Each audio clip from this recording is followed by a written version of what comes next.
बांग्लादेश में हिंदुओं को बचाने के लिए क्या भारत बांग्लादेश पर हमला कर सकता है? तो समझते हैं सबसे पहला पॉइंट, ऐसा भारत 1971 में कर चुका है। 1971 में भारत बांग्लादेश में अपनी सेना भेज चुका है और वो अभी भी ऐसा कर सकता है। इसीलिए बीएसएफ को क्या है, पूरे बांग्लादेश के चारों तरफ से क्या तैनात कर दिया गया है। क्लियर? अब समझते हैं कि वो किस स्थिति में ऐसा करेगा। ठीक है, किस स्थिति में बांग्लादेश में घुसेगा। तो करीबन करीबन बांग्लादेश ये जो दिख रहा है आपको, इसकी पूरी आबादी जो करीबन करीबन वो कितनी है, 17 करोड़ आबादी है, जिसमें 9% अल्पसंख्यक है, जिसमें हिंदू करीबन करीबन 7.9%, आप करीबन 8% मान लो, बुद्धिस्ट जो है 0.6% और 0.3, करीबन करीबन अगर ये 9% निकाले जाए तो 1.5 करोड़ आबादी होती है। अगर वे वहां पर मान के चलो अल्पसंख्यकों की हत्या होती है, तो उस एक समस्या को बांग्लादेश की समस्या न बनकर ये एक भारत की समस्या बन जाएगी।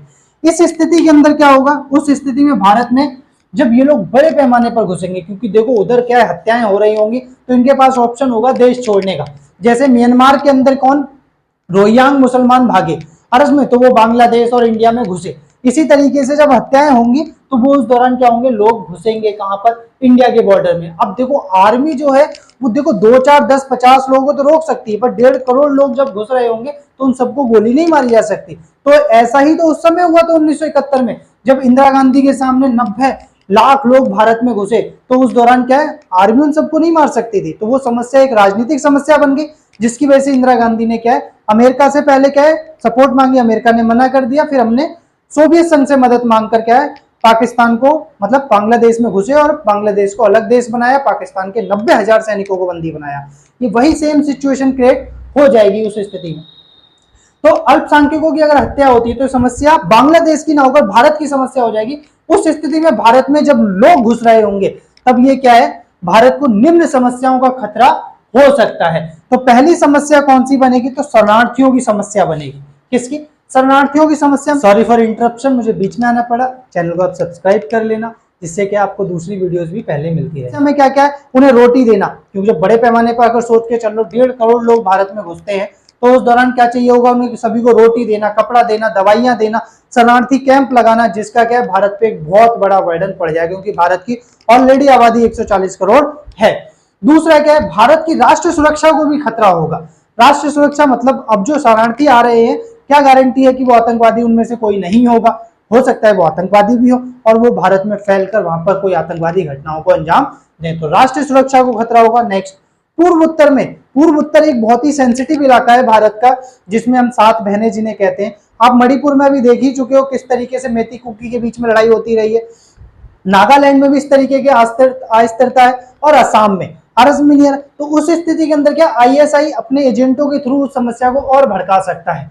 क्लियर है? तो ये समस्याएं भारत को सामना करना पड़ेगा। इसी वजह से भारत क्या है, इसके अंदर अपनी सेना को घुसाने के लिए बिल्कुल नहीं सोचेगा। अगर ऐसा कुछ होता है तो समझ, इसके बाद अगर घटना, समझने वाली बात यह कि अगर करीबन 1.5 करोड़ लोग भारत में घुसते हैं तो भारत के लिए 1971 जैसी क्या समस्या उत्पन्न हो जाएगी। जैसे 1971 में 90 लाख लोग भारत में घुसे थे, तो उस समय भारत को हस्तक्षेप करना पड़ा था। तो भारत अपने राष्ट्र हित के लिए ऐसा करेगा, क्योंकि अगर वहां पर हिंदुओं की जगह कोई और भी लोग अगर इतने बड़े पैमाने पर भारत में घुसते तो भी भारत हस्तक्षेप करता। शेख हसीना को भारत में शरण देना, इसी वजह से इस समय शरण दिया हुआ है शेख हसीना को, इसलिए क्योंकि अगर जरूरत पड़े तो उनके नाम पर क्या किया जा सके, बांग्लादेश में हस्तक्षेप की जा सके। क्यों? क्योंकि देखो बांग्लादेश में सरकार यानी कि सेना को इस हिसाब से घुसेड़ सकती है बांग्लादेश में कि बांग्लादेश में एक स्थिर सरकार स्थापित करने के पश्चात क्या, एक स्थिर सरकार, जैसे ही बांग्लादेश स्टेबल हो जाएगा वैसे ही हम अपनी सेना को वापस बुला लेंगे। जैसे कि वहां पर क्या है, एक तो सेना और पुलिस जो है वो उपद्रवियों से निपट नहीं पा रही है, यानी पूरी तरीके से उनसे क्या लड़ने में असक्षम है। इसी स्थिति में वहां कानून व्यवस्था स्थापित करने के बाद क्या है, आर्मी वापस आ जाएगी। सरकार इस तरीके की क्या है कह सकते हैं। और देखो यूएनओ भी इस बात को कह चुका है कि जो बांग्लादेश के अंदर अल्पसंख्यकों की हत्याएं हो रही हैं, हर से चाहे वो हिंदू हो बौद्ध हो, वो क्या है एक निंदा की जाती है उसकी। अगर यही हत्याएं बढ़ती हैं तो उस स्थिति में ये हो सकता है। बांग्लादेश की सेना और अंतरिम सरकार भी इस बात को समझती है। अभी अंतरिम सरकार बना दी गई है बांग्लादेश के अंदर, जो क्या मोहम्मद यूनिस अरसमनी वहां के क्या बनाए गए हैं, प्रमुख बनाए गए हैं। ठीक है, अब यहां समझने वाली बात है, जैसे ही अंतरिम सरकार बनती है वो भी ये समझती है कि अगर हमने अल्पसंख्यकों की रक्षा नहीं की तो भारत हस्तक्षेप कर देगा। इसी वजह से वो भी क्या है, अल्पसंख्यकों की रक्षा करने के लिए दृढ़ संकल्प है। और भारत ने भी, देखो भारत बांग्लादेश को स्टेबल चाहता है, बस अर्ज में नहीं है, वहां पर किसी तरीके का ये नहीं है खून खराबा उपद्रव हो, क्योंकि उससे हमारे देश की समस्या बढ़ेगी। बाकी बांग्लादेश में भारत का हस्तक्षेप करने का कोई इरादा नहीं है, बट अगर वहां के लोग यहाँ आएंगे तो फिर भारत को हस्तक्षेप करना पड़ेगा। अब समझते क्या है, इसीलिए क्या है, मोहम्मद जो यूनिस है उन्होंने क्या है अंतरिम सरकार बनाई और भारत ने इस बात पे सहमति, अंतरिम सरकार से वो सहमत है और वो कहता है कि वो अल्पसंख्यकों की भी रक्षा करे। अरे और मोहम्मद यूनिस कह चुके हैं वो सभी लोगों की क्या रक्षा करेंगे। अब यहाँ समझने वाली बात यह है कि उसके बावजूद भी अर्ज में ये हत्याएं क्यों हो रही हैं। अरे तो इसको हम क्या नेक्स्ट वीडियो में अच्छे से एक्सप्लेन करने वाले